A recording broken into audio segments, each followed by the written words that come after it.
ప్రియమైన దేవుని బిడ్డలారా, దేవుని ప్రజలారా, ప్రభు యేసు నామములో మీ అందరికీ శుభము తెలియపరుస్తున్నాను. ఎంతవరకును మనం క్షేమముగా ఆరోగ్యముగా ఉన్నామంటే అది దేవుని యొక్క దయ, దేవుని యొక్క కృప.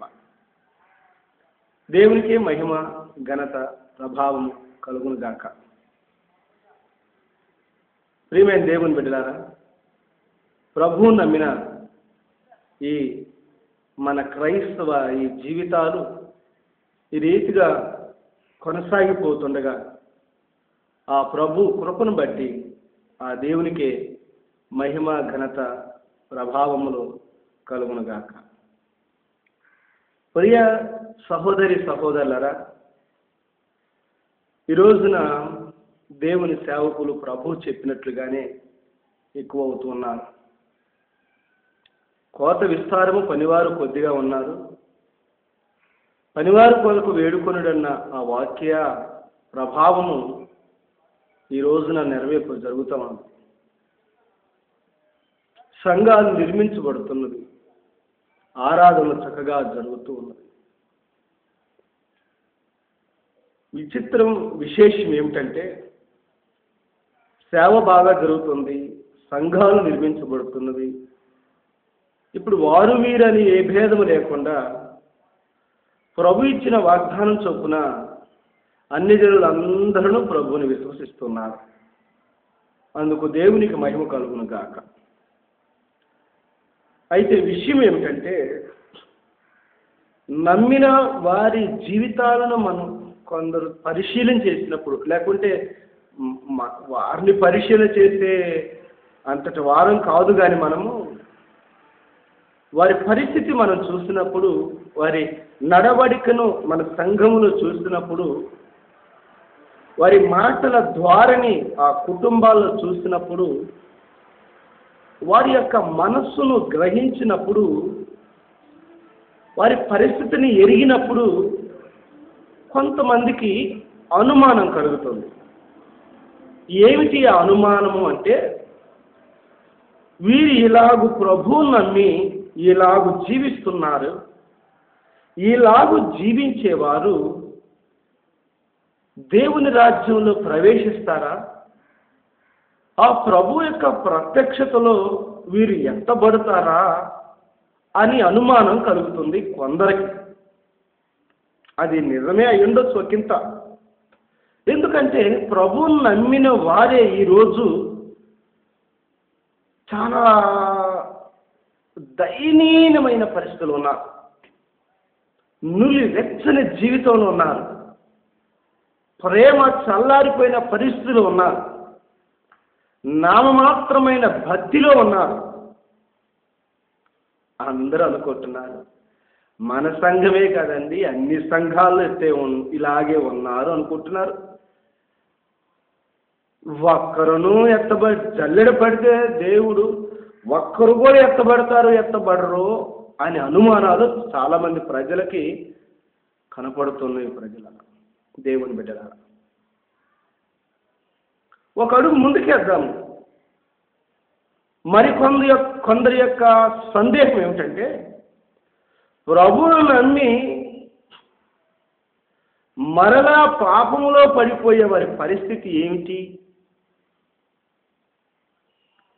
వీరు ఏంటి ఇలాగూ జీవిస్తున్నారు? ప్రభువును నమ్మారు, కుక్క కక్కి దానిని తిన్నట్లుగానే వీరు ప్రభువుని ఎరిగి వ్యసనాన్ని విసర్జించి అవన్నీ వదిలిపెట్టుకొని మరలా వాటినే చేస్తున్నారు. ఏమిటి ఇలాగున్నారు వీరు? ఇలాగూ జీవిస్తుంటే దేవుడు వీరిని శిక్షించడా? ఇది వారి సందేహం. ఇలాగూ చెడ్డగా జీవిస్తున్న వారిని దేవుడు శిక్షించడా? ఇది వారి సందేహం. మొదటి అనుమానం ఏమిటంటే, వీరు పరలోక రాజ్యం వెళ్తారా వెళ్ళరా అని అనుమానం. రెండవది ఏంటంటే, దేవుడు వీరిని శిక్షిస్తాడా శిక్షించడా? ఎంత భక్తిగా జీవిస్తున్నాము, ఎంత రోషంగా జీవిస్తున్నాము, ప్రభు కొరకు ఇలాగ సాక్షిగా జీవిస్తున్నాము. ప్రభు ఇచ్చిన కృపను బట్టి లోకం వెలుగుగా జీవిస్తున్నాము. మరి మాతో పాటు నమ్మిన వారేమో అలాగూ జీవిస్తున్నారు, వ్యసనాల్లో పడిపోతున్నారు, దేన్ని వదిలిపెట్టారో దాన్నే చేస్తున్నారు.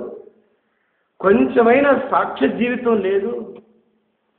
దేవుడు వీరిని ఏంటి ఇలా భరిస్తున్నాడు, దేవుడేంటి వీరిని ఓర్చుకుంటున్నారు, దేవుడేంటి వీరిని ఇలాగూ సహిస్తున్నాడు అనుమానం, సందేహం.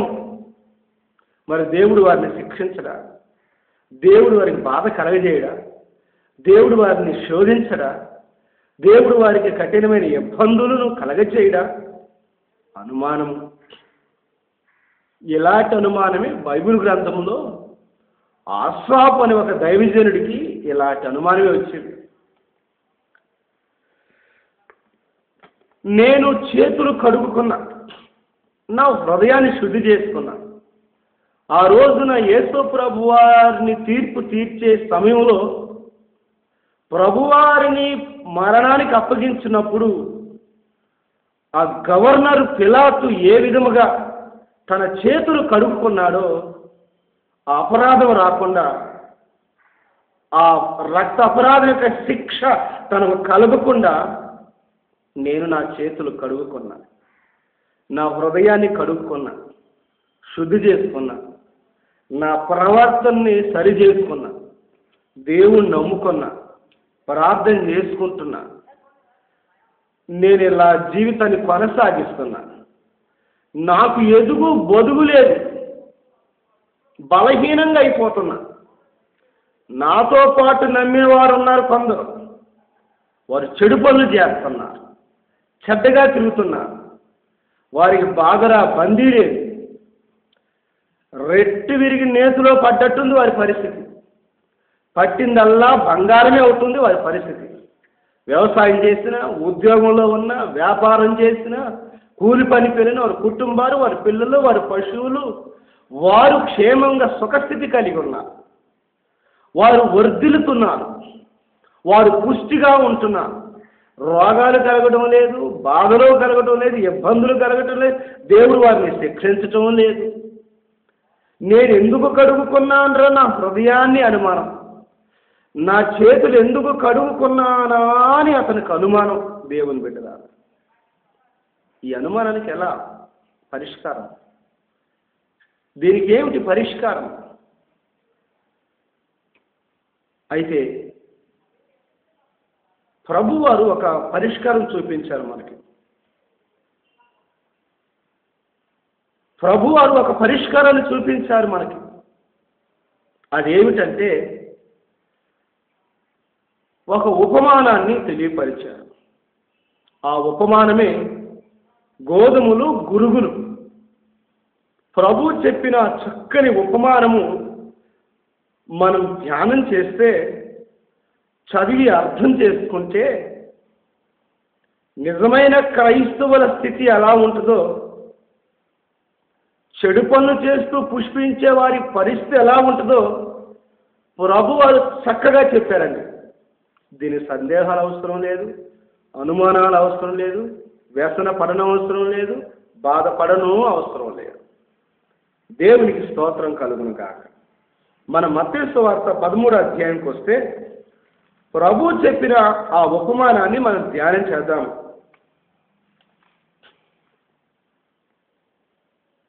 పరలోక రాజ్యము తన పొలములో మంచి విత్తనము విత్తిన ఒక మనుషుణ్ణి పోలి ఉన్నది. మనుషులు నిద్రించుచుండగా అతని శత్రువు వచ్చి గోధుమల మధ్యను గురుగులు విత్తిపోయింది. మొలకలు పెరిగి గింజ పట్టినప్పుడు గురుగులు కూడా అవ్వపడింది.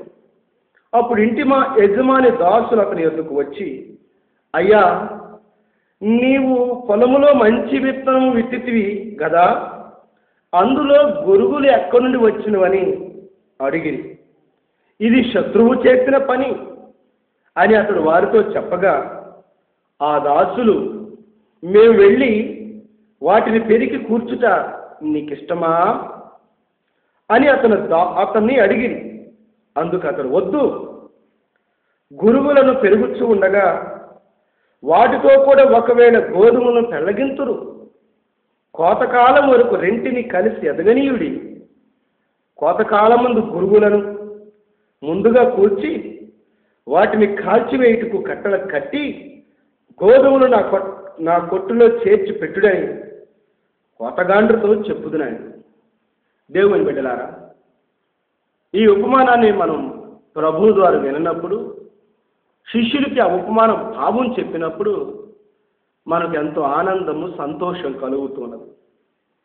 ప్రభువారు చెప్పారు, ఒక విత్తనము, మంచి విత్తనం విత్తిన ఒక మనుషుని పోలి ఉన్నదన్నారు.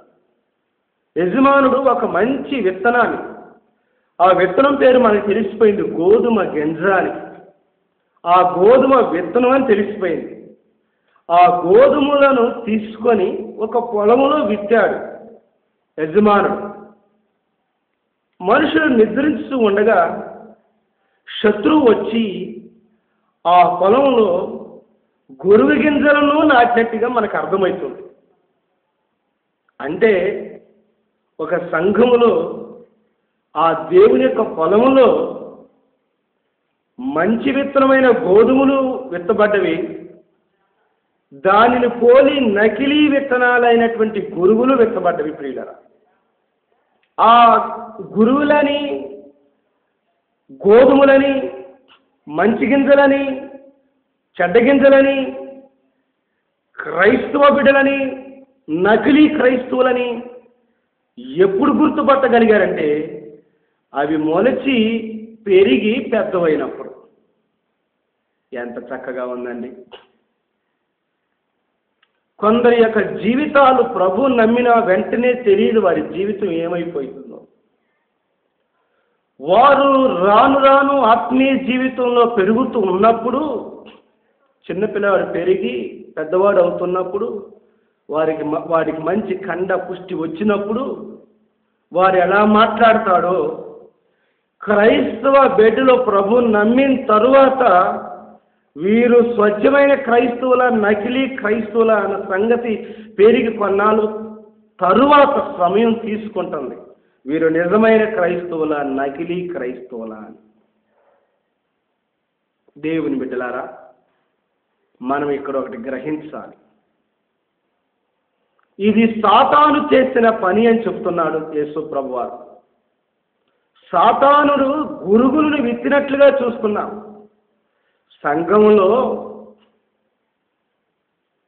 మంచి విత్తనాలైన గోధుమలతో ఆ పొలాన్ని చెడగొట్టడానికి, ఆ సంఘాన్ని చెడగొట్టడానికి, ఆ సంఘానికి ఉన్నటువంటి సాక్ష్యాన్ని చెడగొట్టడానికి, ఆ సంఘంలో సరిగా ప్రార్థన జరగనీయకుండా చేయడానికి, ఆ సంఘంలో వాక్యము చక్కగా విత్తకుండా చేయడానికి, ఆ సంఘములో కార్యక్రమాలు చక్కగా జరగనీయకుండా, ఆ సంఘము నవ్వులో పాలు కావడానికి కొంత నకిలీ క్రైస్తవులను సాతానుడే సృష్టించి సంఘములో నాటుతూ ఉన్నాడు.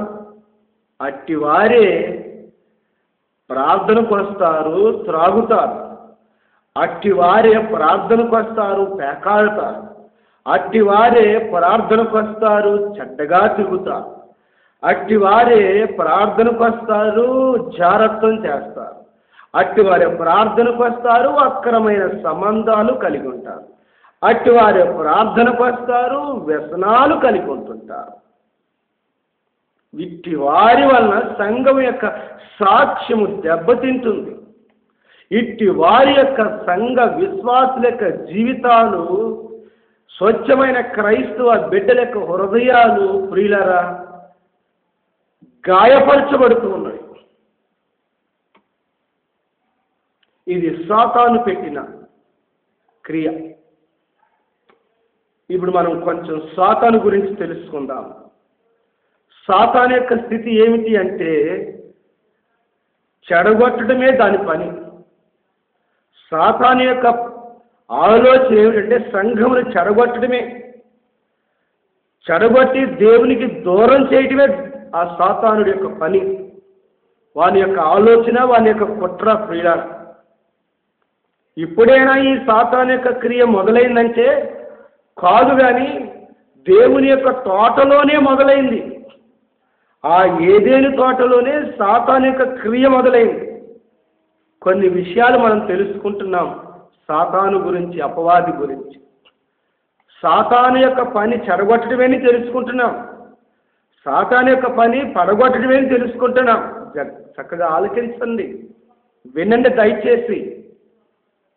ఆ రోజున దేవుని యొక్క తోటలో ఉన్న నూతన దంపతులు, ఆ యవన దంపతులు అవ్వాదాముని యొద్దకు వచ్చి, అదుగా స్త్రీ యొద్దకు వెళ్ళి, ఇది నిజమా అని ప్రారంభం చేసి, మీ కళ్ళు తెరవబడతవి, మీరు దేవదూతల వలె ఉందురు, మీరు చక్కగా జీవిస్తారని అనుమానం రేకెత్తించి, ఆశను పెంచి, ఆశను దురాశగా మరిచి, పాపమును పడగొట్టి, దేవునికి దూరం చేసి మరణాన్ని తీసుకొచ్చింది సాతాను ప్రియుల. మనం గ్రహించాలి, క్రైస్తవ జీవితంలో సాతాను పనేది, దేవుని పనేది, సాతాను మాట ఏది, దేవుని మాట ఏది అని మనం గ్రహించే వివేకం కలిగి ఉండాలి. ఇక్కడ దురాశ కలగజేసింది. నీవు దేవుని కంటే గొప్పవాడిగా, దేవదూతను పోలి ఉండు అని దురాశ కలగజేసింది. దేవుని బిడ్డలారా, మీ జీవితాలలో దురాశలు మొదలైతే అది పాపానికి దారి తీస్తుంది. ఆ పాపంలో పడిపోతే దేవునికి దూరమైపోతాం. దురాశ దుఃఖానికి చేటు అని మనం అప్పుడప్పుడు వింటూ ఉంటాం ప్రియులారా. కనుక సంఘములో సేవకుని యొద్ద, విశ్వాసుని యొద్ద నేను వారికంటే బాగా చెప్పగలుగుతాను, వారికంటే నేను బాగా పాడగలుగుతాను, వారికంటే నేను ఎక్కువ సేవ చేయగలుగుతాను, వారికంటే నేను ఎక్కువ బాగా పని చేయగలుగుతాను, వారికంటే ఎక్కువ ప్రార్థన చేయగలుగుతాను, నేను వారిలాగా ఉంటాను, వారికంటే గొప్పగా ఉంటాను అని కొంచెం హెచ్చించుకొని దురాశలకు వెళ్ళకూడదు. అప్పుడు దురాశ పాపంగా మారిపోయి ఆ దేవునికి దూరమైపోతాం ప్రియులారా. విశ్వాస జీవితంలో మనము సాతాను యొక్క క్రియను ఎరిగి ఉండాలి. ఆ అవ్వని, ఆ ఆదాముని ఆ సాతాను దేవునికి దూరం చేశాడు, మరణాన్ని తీసుకొచ్చాడు. వాడి పని అదే. ఇక ఆ తర్వాత మనం చూస్తాము కదా, చక్కని కుటుంబము, చెడుతనము లేని కుటుంబము, న్యాయము కలిగిన కుటుంబము, ఆరాధనలు ప్రార్థన జరుగుతున్న కుటుంబము యోబు గారి కుటుంబం ప్రియుల. మనం ఆ కుటుంబమును మనం చూసినప్పుడు ఆనందోత్సాహాల మధ్య ఉన్నది. కానీ ఒక రోజున సాతాను ప్రవేశించి ప్రియులారా ఆ తర్వాత ఏం చేశాడో బైబిల్ చదువుతూ ఆరాధనకు వస్తూ దేవుని వాక్యం వింటున్న వారందరికీ తెలిసిపోతుంది. యోబు కుటుంబం పట్ల సాతాను ఎంత క్రూరంగా ప్రవర్తించిందో. ఏం చేసింది? పంటను నాశనం చేసింది, కుమారులను కుమార్తెలను హతము చేసింది, దాసీలను దూరం చేసింది, అతని ఆస్తి మీద దెబ్బ కొట్టింది, తన బిడ్డల మీద దెబ్బ కొట్టింది సాతాను. ఆ తరువాత అతని శరీరానికి రోగాన్ని కలగజేసింది. ఆ తరువాత భార్య భర్తల మధ్య చిచ్చు పెట్టి భార్య భర్తలని విడగొట్టింది సాతాను. సాతాను యొక్క ఆలోచన క్రియను మనం తెలుసుకోవాలి ప్రియులారా. సందర్భం వచ్చింది కనుక తెలుసుకోవాల్సి వస్తుంది. సాతాను నీ యొక్క ఆర్థిక వనరు పైన దెబ్బ కొట్టి అప్పులు పాలు చేయవచ్చేమో. ఇది అపవాది యొక్క క్రియ ఉండొచ్చేమో. నీ బిడ్డల మీద సాతాను ప్రభావం చూపి ఇబ్బందులు గురి చేయొచ్చేమో. అప్పుడు మనం ఏమని గ్రహించాలి? ఇది ఒకవేళ సాతాను క్రియేమో, నా బిడ్డలని పీడిస్తుంది ఇది అని మనం తొనకక విశ్వాసమందు నిలకడగా ఉండాలి. ఆ తర్వాత యోబుకి శరీరం మీద కురుపులు గజ్జిని తీసుకొచ్చి ఆరోగ్యాన్ని పాడు చేసింది. యోబు గారు ఒక్క మాటైన పలుకులేరు కదా, మనకు తెలుసు ఈ విషయం. కొన్ని సందర్భములలో మన శరీర ఆరోగ్యం పైన అపవాది దెబ్బ కొడుతుంది, రోగాన్ని కలగజేస్తుంది సైతాను. ప్రభువారు ఏమన్నారు? నీ రోగాన్ని భరిస్తాను, నా రెక్కల నీడలను ఆరోగ్యాన్ని నీకు కలగజేస్తాను, నిన్ను స్వస్థపరిచే యెహోవాను నేనే, నిన్ను బాగు చేయవాడు నేనే అని చెప్పాడు. చెడగొట్టువాడు వాడు సాతాను, ఆరోగ్యాన్ని చెడగొట్టువాడు సాతాను, ఆరోగ్యం ఇచ్చేవాడు దేవుడు. చూశారు కదా. అప్పుడప్పుడు క్రైస్తవ జీవితంలో అనారోగ్య సమస్యలు వస్తవి. జలుబులు రావచ్చు, జ్వరాలు రావచ్చు, తలనొప్పి రావచ్చు, అజీర్ణ సమస్య కలగవచ్చు, గ్యాస్ ట్రబుల్ రావచ్చు, కండ్లు మస్క రావచ్చు, ఆ తర్వాత ఇలా కిడ్నీ సమస్య రావచ్చు, గుండె సమస్య రావచ్చు, క్యాన్సర్ రావచ్చు, గజ్జే కలగవచ్చు, ఎముకల పరిస్థితే నడుములు నొప్పే కలగవచ్చు, నరాల బలహీనత రావచ్చు, మూర్ఛ వ్యాధే కలగవచ్చు. కొన్ని సందర్భాల్లో సాతాను మనం దేవునికి దూరమవునట్లు ఆ ఆరోగ్యం మీద దెబ్బ కొడుతుంది. ఆరోగ్యాన్ని చెడగొడితే వీరు ప్రార్థన మర్చిపోతారు అని ప్రభువారు ఏమన్నారు? ఆత్మసిద్ధంగా ఉంది కానీ శరీరమే బలహీనమని చెప్పారు. ఈ బలహీనమైన శరీరమే దెబ్బ కొడితే వీరు మందిరానికి వెళ్ళలేరు, ప్రార్థన చేయలేరు, పైగా దేవుని దూషిస్తారు. కాదు, మనము విశ్వాస జీవితంలో తొణికిపోకూడదు, కదిలిపోకూడదు. గాలికి రెల్లు ఊగినట్లు విశ్వాసమందు మనకి అలాగూ ఊగిసట్లాటలు ఉండకూడదు ప్రియులారా. దేవుని యందు నమ్మిక ఉంచిన వాడు కదలక నిత్యము నిలుచు సీయోను కొండవలె స్థిరముగా ఉండునని దేవుని వాక్యం సెలవిస్తుంది. విశ్వసించువాడు కలవరపడడు అని దేవుని వాక్యం సెలవిస్తుంది. ప్రభువారు శిష్యులతో చెప్పాడు, మీ హృదయములను కలవరపడనీయకుడి, నా యందు విశ్వాసముంచుడని ప్రభువు చెప్పాడు. అలాంటి విశ్వాసమును మనం కలిగి ఉండాలి, కానీ మునిగిపోయే వారంగా, సరిగిపోయే వారంగా, ఊగిసలాడే వారముగా విశ్వాసమందు ఉండకూడదు ప్రియులారా. ఇది సాతాను కలగజేస్తున్న క్రియ అని మనం ఒక ఆలోచనకు రావాలి. ఓ తల్లి నోట్లో పోత వస్తా ఉంది, భోజనం సరిగ్గా చేయలేకపోతుంది. పదాకల నోట్లో పోత వస్తుందయ్యా అన్నప్పుడు రక్తం సరిగా లేకపోతే పోత రావచ్చు, బీపీ వల్ల పోత రావచ్చు, లేకపోతే ఆహారం సరిగా అరగకపోయినా అజీర్ణ సమస్య వల్ల పోత రావచ్చు, వేడి వల్ల పోత రావచ్చు. అలాగా నేను చెప్పినప్పుడు అహంగారు అన్నారు, ఇది సాతాను పెట్టిందయ్యా, ఇది సాతాను పెట్టింది. సాతాను సరిగా ఉండలేదు కదా మనల్ని, ఏదో ఒక దెబ్బ కొట్టి మన దేవుని దూరం చేయాలని చేస్తుంది కదా, ఇది సాతాను యొక్క క్రియ అని ఆ తల్లి నాకు చెప్పి నాకు ఆలోచనలో పడ్డారు. దేవునికి స్తోత్రం కలుగును కాక. సాతాను క్రియ, సాతాను చెడగొట్టడమే ప్రియుల.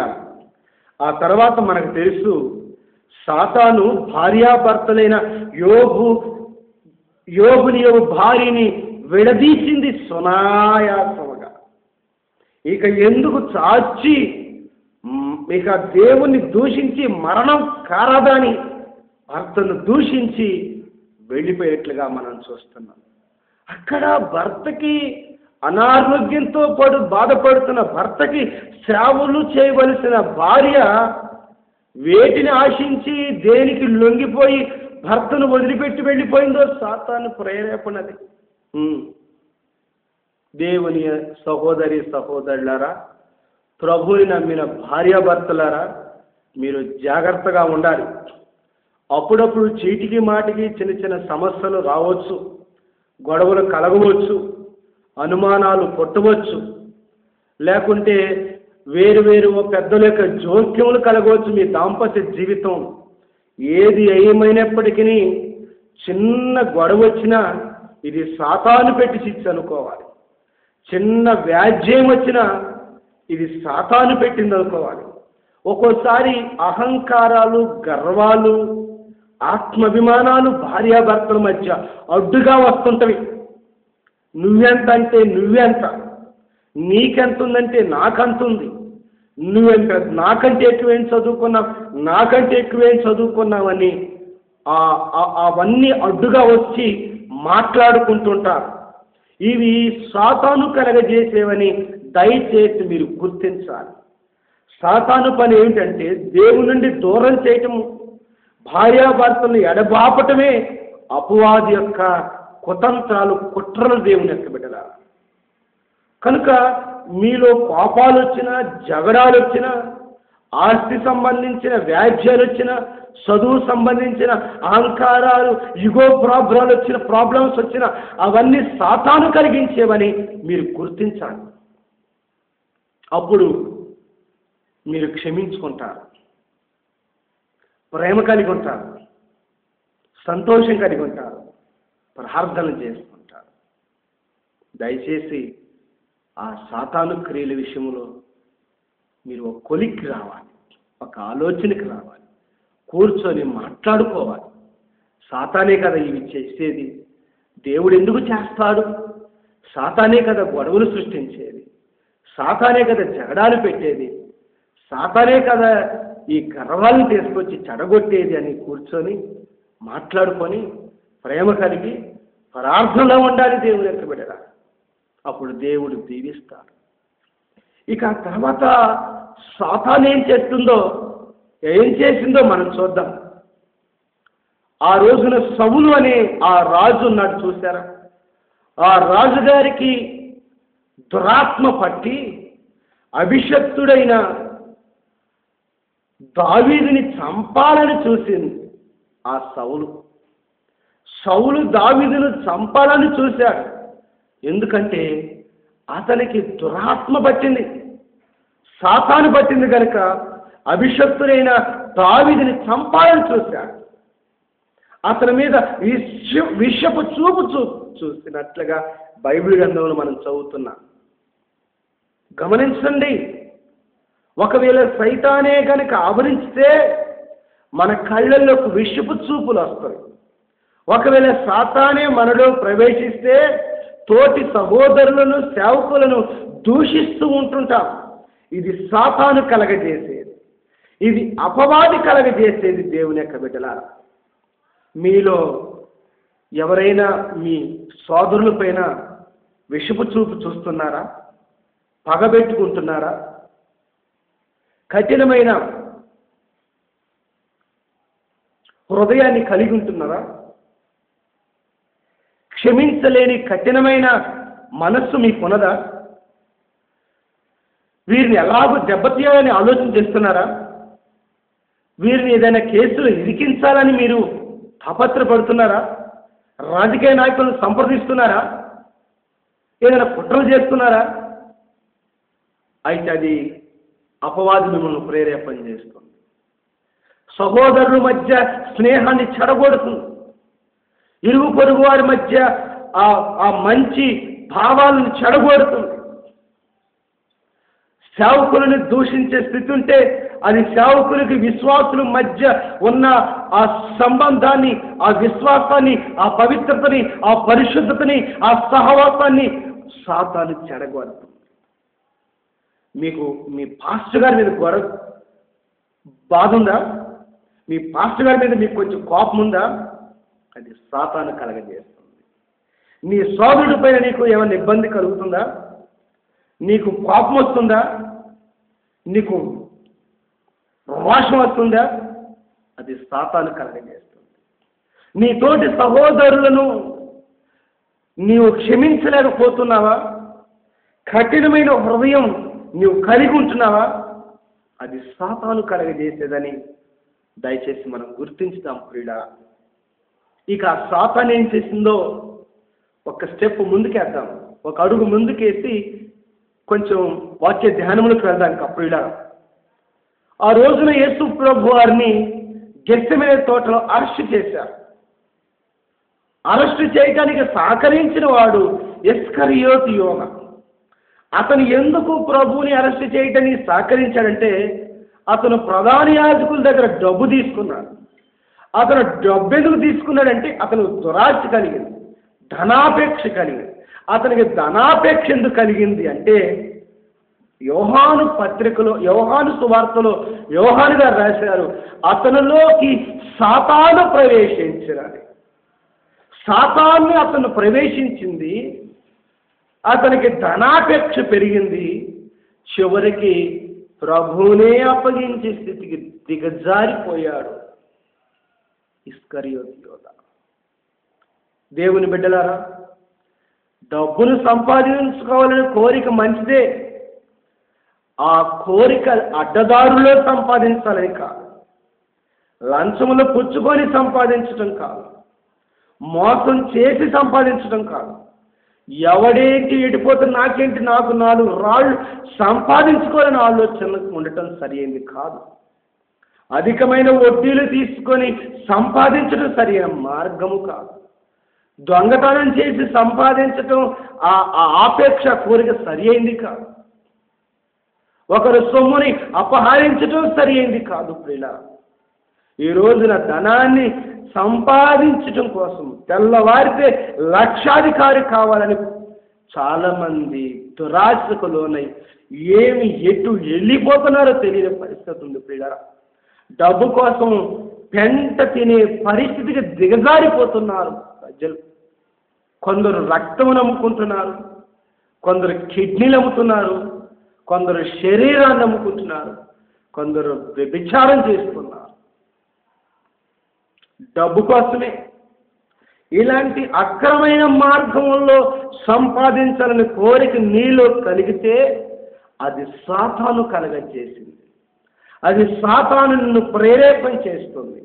అందువల్లే నీవు ధనాపేక్ష కలిగి దిగజారిపోతున్నావు, ప్రభుకు దూరమైపోతున్నావు, ప్రార్థన చేసుకొనడం లేదు, ఆరాధన చేయటం లేదు, దేవుని మందిరానికి క్రమంగా రావడం లేదు, ఈ బైబిల్ గ్రంథాన్ని చక్కగా చదవటం లేదు. ఎప్పుడు నువ్వు డబ్బు డబ్బు డబ్బు అని వెంపరాడుతున్నావు.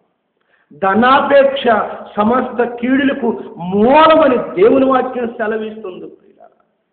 సాతాను నీకు డబ్బును డబ్బుని ఆశ చూపి నిన్ను దేవునికి దూరం చేస్తుందనే సంగతి గ్రహించాలి. అది వ్యవసాయమైనా వ్యాపారమైనా అది మరి ఏది అయినా సరే దేవునికి దూరం చేస్తుంది. ఆ తర్వాత సాతాను ఏం చేస్తుందో ఇంకొక మాట చెప్పాలని ఆశపడుతున్నాను. ఆ రోజులు సంఘం ఏర్పరచబడి దేవుని భయం ప్రజల్లో బాగా ప్రబలుతూ, సంఘానికి అనుదినం ప్రజలు చేర్చబడుతూ, సంఘము బహుబలముగా వర్ధిల్లుతూ ఉన్నప్పుడు ప్రియులరా, ఓ చక్కని భార్యాభర్తలు వచ్చారు, అననీయ సప్పీరా. వారు అందరి వలె పొలములు అమ్మి సంఘమును అప్పగించి చక్కగా జీవించుదామని కోరిక కలిగింది. అందరూ అలాగే చేస్తున్నారు. ఈ చక్కని భార్యాభర్తలను అపోస్తులుగా ఇద్దాము, ఆ డబ్బని పొలం అమ్మారు.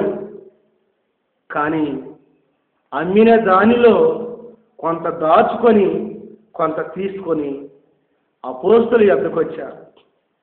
అందరూ భార్యాభర్తలు విశ్వాసులైన వారు, నమ్మిన వారందరూ తమకు కలిగిందంతా సమిష్టిగా ఉంచుకుంటూ యథార్థ హృదయంతో, నిష్కాపట్యముతో, నిజాయితీతో, తమకు ఏదీ దాచుకోకుండా అందరూ నిష్కలంకమైన హృదయంతో సమర్పిస్తుంటే, వీరు మాత్రము కొద్దిగా దాచుకొని ఇదే అని ఒక మాట మీద ఉండి మొదటిగా అననీయ వచ్చి పేతురు గారికి ఇచ్చారు. సచ్చాడు.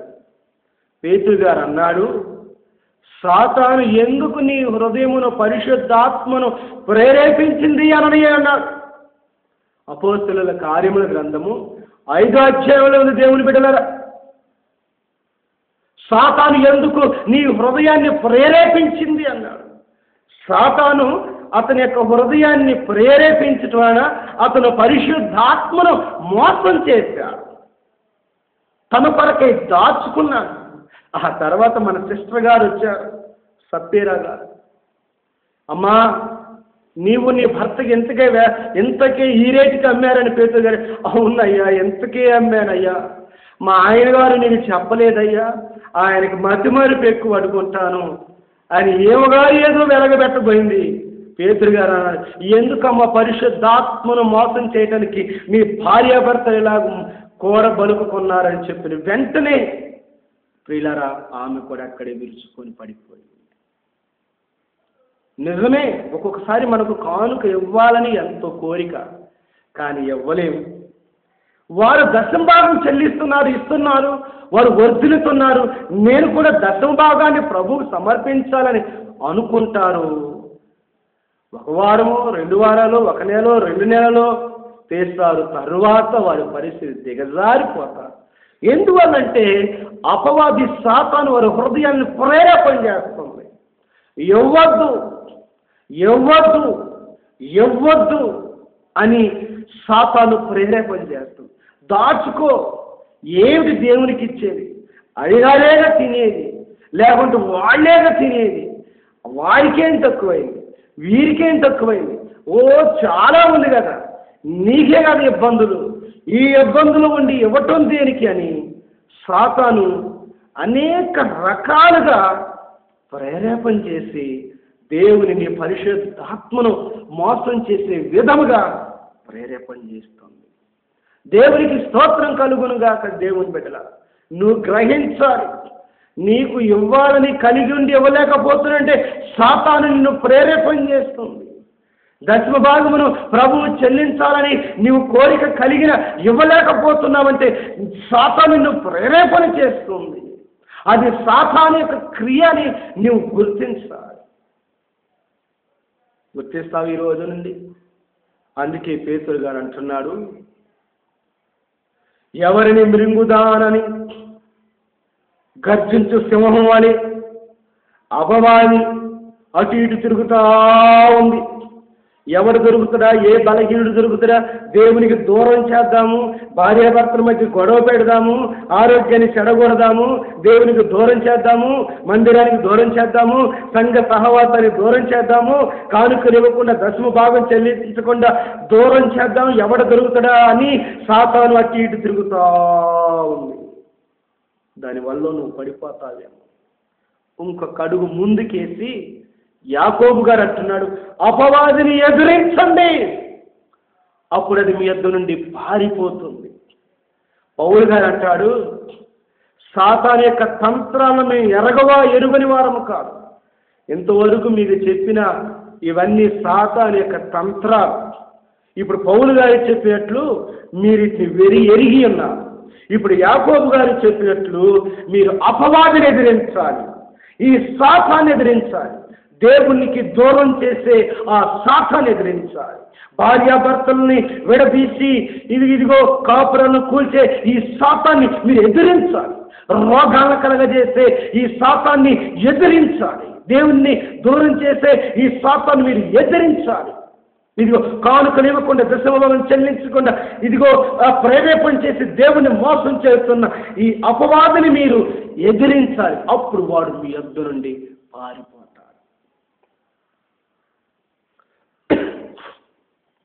దేవునికి స్తోత్రం కలుగునుగాక. ఈ మత్తయి సువార్త 13వ అధ్యాయంలో ప్రభువు చెప్పినటువంటి ఈ ఉపమానములో ఈ మంచి క్రైస్తవ సంఘంలో గురుగులనే సాతాను ఆ నకిలీ వారిని సాతాను విత్తినట్లుగా మనం చూస్తున్నాం. నీవు గురువుగా ఉంటావా, గింజగా ఉంటావు, గోధుమ గింజగా ఉన్నావు. నీవు గురువుగా నీ జీవితం కక్కిన కుక్క తిరిగినట్లుగానే ఉంటే నీవు గురువుగా ఉన్నట్లే. పదే పదే తెలిసి ఎరిగి పాపంలో పడిపోతుంటే, కోరికలు అదుపులో చేసుకోకుండా, శరీరాన్ని అదుపులో ఉంచుకోకుండా నీవు పాపంలో పడి, వ్యసనంలో పడి చీకటి జీవితాన్ని జీవిస్తూ ఉంటే నీవు గురువుగానే మిగిలిపోతావు. దేవుని బిడ్డలారా, ఇప్పుడు వారు వచ్చి అంటున్నారు, అయ్యా ఈ గురుగులను మరి పెరికి వేసామా అంటే ప్రభు అన్నాడు, ఆ యజమానుడు వద్దు అలా చేయవద్దు. ఒకవేళ గురుగులు కూడా పీకేస్తే అప్పుడు వాటి వేరుతో పాటు గోధుమ మొక్కలు కూడా పైకి వస్తాయేమో. అయితే పెరికివేయమాకండి, తీసివేయమాకండి. కోత వచ్చేంత వరకు వెయిట్ అండ్ సీ. మీరు ఓపిక కలిగి ఉండండి.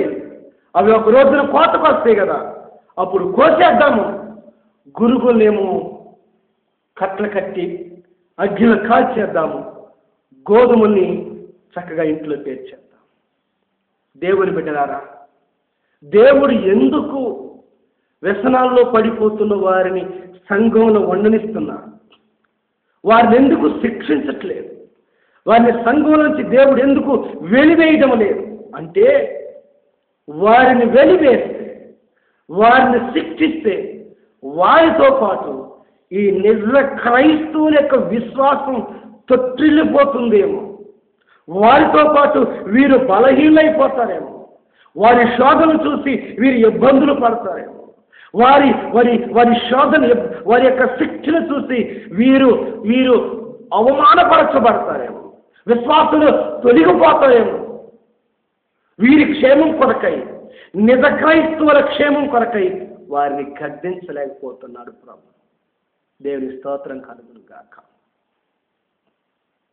అందువల్ల నిజమైన క్రైస్తవ జీవితం జీవించేవారు అట్టి వారిని చూసి వ్యసన పడని అవసరంలా, అట్టి వారిని చూసి బాధపడని అవసరంలా. దేవుని బిడ్డలారా, నిజ క్రైస్తవ జీవితాన్ని జీవిస్తున్న వారి విశ్వాసం తొలగిపోనక్కర్లేదు. ఒక కోత ఉన్నది, కోతకొచ్చే ఒక సమయం ఉన్నది. ఆ కోత కాలమందు ప్రియులారా, దేవుడు తన దాసులను పంపించాడు, కోత కోస్తారు. అప్పుడు ఈ గురుగును తెచ్చిపోయి కట్టెలు కట్టి అగ్నిలో కాల్చేస్తాడు అని రాయబడు. అయితే అంతవరకు వీరు పుష్టిగానే ఉంటారు. ఆ కాల్చేంత వరకు, ఆ కోత వచ్చేంత వరకు వీరు పుష్టిగానే ఉంటారు. వీరు ఆనందముగానే ఉంటారు.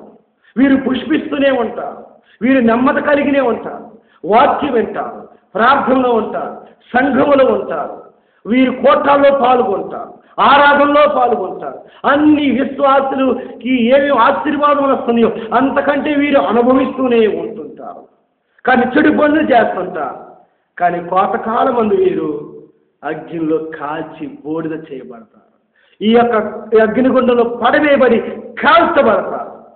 నిజమైన క్రైస్తవులు తమ తండ్రి రాజ్యములో సూర్యుని వలె తేజరిల్లుతారు. దేవుని స్తోత్రం కలుగును గాక. దేవునికి స్తోత్రం కలుగును గాక. ఇదిగో నిజమైనటువంటి క్రైస్తవ బిడ్డలు ప్రభు కొరకు శ్రమలు అనుభవిస్తున్నారు. ప్రభు కొరకు తమ సాక్ష్యాన్ని నిలుపుకుంటున్నవారు, సేవ పరిచర్య చేస్తున్నవారు, పరిశుద్ధముగా జీవిస్తున్నవారు. ఇది రోజున కోతకాలం అయిన తర్వాత, ఆ తీర్పు దినమైన తర్వాత ఆ తండ్రి రాజ్యములో నీతిమంతులైన ఈ క్రైస్తవ బిడ్డలు, ఈ మంచి గోధుమలు ప్రియులరా, తమ తండ్రి రాజ్యములో సూర్యుని వలె తేజరిల్లుదురు. ఈ గురుగులైనటువంటి ఈ కిరాయి క్రైస్తవులు, ఈ నకిలీ క్రైస్తవులు, ఈ నులివెచ్చిన జీవితం కలిగిన వారు, నామమాత్రపు క్రైస్తవులైన వారు, ఈ గురుగులైనటువంటి వారు అగ్నిలో కాల్చబడదురు, అగ్నిగుండంలో పడవేయబడదురు. అప్పుడు దాకా వీరు కలిసే ఉంటారు. దేవుని సేవకులు ఏం చేయలేరు. దేవుని సేవకులు గద్దించిన వారికి లెక్క ఉండదు. దేవుని యొక్క సేవకులు హెచ్చరించిన వారికి లెక్క చేయరు. దేవుని యొక్క సేవకులు వాక్యం చెప్పి మీ జీవితాలను మార్చుకోండి, గురుగుల్లాగా ఉండకండి, కిరాయి క్రైస్తవులాగా, నకిలీ క్రైస్తవులాగా ఉండకండి, ఎన్ని హెచ్చరికలు చేసినా వారు మారరు. ఎంతమంది చేత వాక్యాన్ని ప్రకటింప చేసినా వారి జీవితాల ప్రవర్తనలు మార్చుకోరు. ఎందుకంటే వారు సాతాను చేత నాటబడ్డవారు, వారు దేవుని చేత నాటబడిన వారు కాదు. ప్రభువారు అన్నారు, నా తండ్రి చేత నాటబడిన ప్రతి మొక్కయు పెళ్ళగించబడుతుందని ప్రభు చెప్పారు. వారు సాతాను చేత నాటబడిన వారు, అందుకే వారు అన్ని వేషాలు వేస్తారు. ప్రియులారా, దయచేసి ఈ సమయంలో దేవుని వాక్యం ఉంచిన నీవు బలహీనుడు కాక విశ్వాసమందు బలహీనుడు కాక, వారిని వీరిని చూడక ప్రభువు మీద విశ్వాసం ఉంచు, ఆ దేవదేవుని మీద విశ్వాసం ఉంచు. నష్టం కలిగిన, కష్టం కలిగిన, ఇబ్బంది కలిగిన, శోధనే కలిగిన, నవ్వులు పాలైనా, నీవు నిందలు అనుభవిస్తున్నా, రోగాలు అనుభవిస్తున్నా, విశ్వాసమందు నిలకడగా ఉండవు. ఒకరోజు దేవుని రాజ్యములో నీవు సూర్యుని వలె తేజరిల్లేదు. అప్పుడు దాకా దేవుడు నిన్ను, నీ కుటుంబాన్ని, నీ బిడ్డల్ని, నీ సంఘాన్ని, నీ సేవని దేవుడు ఆశీర్వదించి దీవించును గాక. ఆమేన్. దేవ మా తండ్రి, మీకు వందనాలు స్తుతులు చెల్లిస్తున్నా. నీతిమంతులు తమ తండ్రి రాజ్యములో సూర్యుని వలె తేజరిల్లుదైన వాగ్దానాన్ని, ఆ వాక్యాన్ని, ఆ వాక్యము చేత మమ్మల్ని బలపరిచినందుకై వందనాలు తండ్రి. అపవాది చేత నాటబడిన గురువులు మీ వాక్యం వింటూనే, ఆరాధనలో పాల్గొంటూనే, కూర్చములో పాల్గొంటూనే, బాప్తిసం పొందుతూనే, వెలుగు వేసుకొని తండ్రి వేషధారణ ధరించుకొని సంఘాల్లో ఉంటున్న వారు ఒక రోజున అగ్నిగుండంలో పడవేయబడి కాల్చబడుతుంది తండ్రి. అట్టి వారికి అదే ప్రతిఫలం. మీ బిడ్డలకైతే ఎంతో ప్రతిఫలం ఉంది ప్రభువా. తండ్రి, ఈ లోకంలో మీ రక్తము చేత కడుగుబడి, మీ చేత పిలువబడి, మీ కొరకై సాక్షిగా జీవిస్తున్న ప్రియులైన బిడ్డలందరికీ మీ కృప, మీ కనికరం దయచేయండి. అనేకులు తండ్రి మీ వాక్యం చేత ఆదరించబడి, విశ్వాసమందు బలపరచబడి, మీ రాకడ కొరకు ఎదురు చూచులాగా నా కృప దయచేయండి. అపవాది యొక్క తంత్రాలను ఎరిగి ఉంది, అపవాది యొక్క చిక్కుల్లో పడకుండా, అపవాదిని ఎదిరించి ఆయన దాన్ని దూరం చేసి చక్కగా నిలబడి ఈ పరిచర్యలు కొనసాగిపోవటం కృప దయచేయమని యేసు నామములో అడిగి వేడుకుంటున్నాను తండ్రి. ఆమేన్.